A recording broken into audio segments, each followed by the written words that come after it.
Le secrétaire d'État américain Antony Blinken sera à Kinshasa le 10 août. Mais à 2000 km de la capitale congolaise, la tension est vive entre la RDC et le Rwanda, accusés de soutenir le rebelle du M23. Pour la société civile du Nord Kivu, la visite d'Antony Blinken est une occasion pour la RDC de solliciter le soutien des États-Unis pour mettre fin aux tensions actuelles.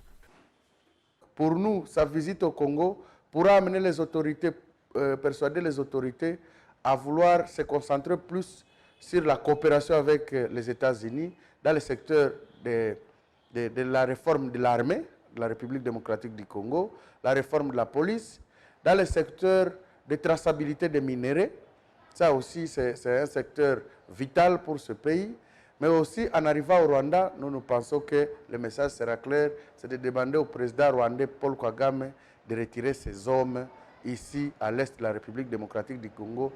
La visite de Blinken intervient aussi avant les élections générales prévues en 2023 en RDC. La société civile, tout en refusant toute ingérence étrangère dans ces élections, espère un message d'apaisement qu'Antony Blinken peut lancer à toutes les parties prenantes.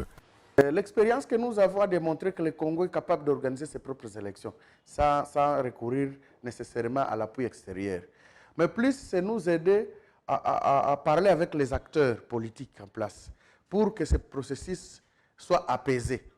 Parce que le processus porte beaucoup de problèmes lorsque les acteurs eux-mêmes ravivent des tensions.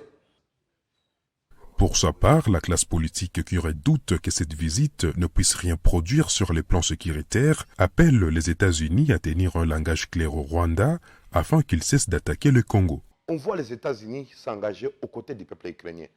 Les États-Unis avaient un prestige, j'appelle ça prestige. Ils étaient reconnus quand nous naissions comme les gendarmes du monde. Et on disait à un moment que le monde était stable, était un peu parce qu'il y avait les États-Unis qui régulaient la marche du monde. Mais aujourd'hui, j'ai l'impression qu'ils ont perdu ça, ou carrément ils ont abandonné le peuple congolais. Si on peut avoir un partenaire du peuple congolais comme les États-Unis aux côtés des Congolais, pour résoudre cette question qui a fait beaucoup de morts, je pense que ça serait un énorme plaisir et un honneur aussi pour les États-Unis d'Amérique.